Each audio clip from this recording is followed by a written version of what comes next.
Баршаңызға сәлем, құрметті менің көрермендерім. Бүгін сіздермен қыс мезгіліне арнап тұздалған қытырлақ ең дәмді қияр жабатын боламыз. Дәл осы рецептпен жасайтын болсаңыздар, бұйырса қиярыңыз атылмай қыс мезгіліне жақсы сақталатын болады. Ең алдымен бізге керегі ол балғын қияр. Біз оны жақсылап жуып, тазалап, екі жанын кесіп, суға 3 сағаттан аса уақытқа қойып қоямыз.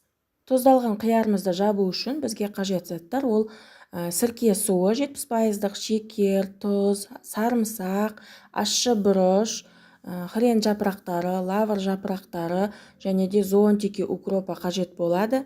Банкілерімізді алдын ала жақсылап жуып, тазалап, ыстық суға 5 минуттан аса уақыт булайтын боламыз.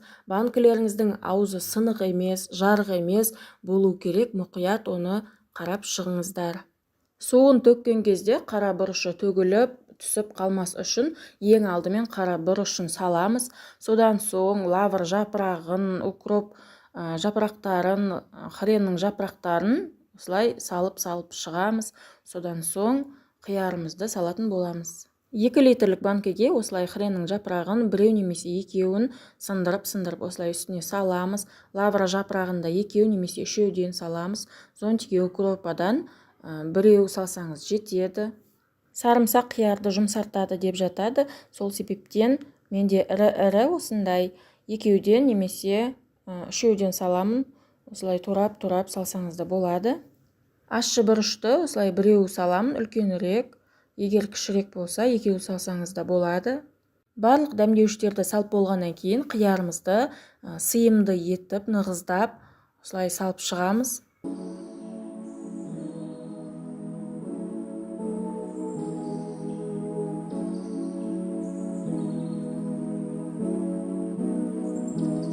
Видеода көріп тұрғандарыңыздай банкымыздың жартысын нығыздап, осылай қиярымызды тігінен салып шықтық.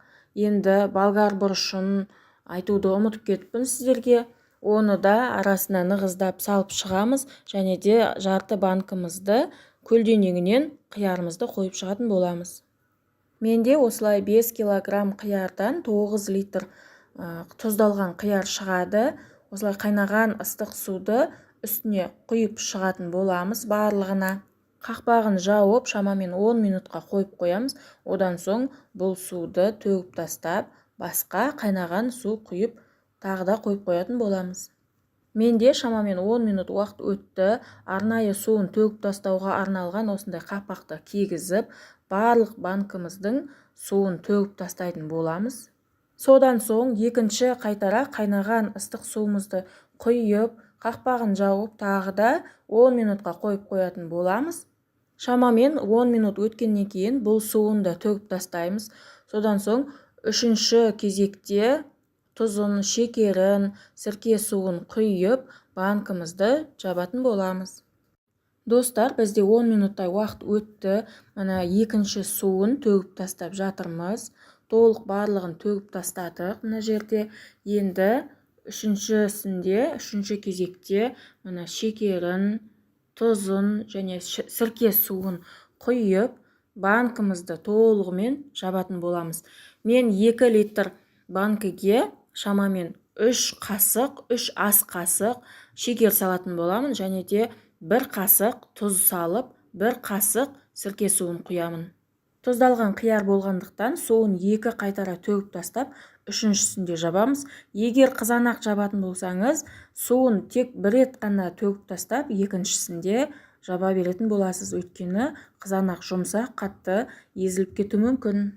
2 литрге және 1 литрге тұзын, шекерін және сірке суын қанша мөлшерде салу керек екенін описанияға толығымен жазып қалдыратын боламын.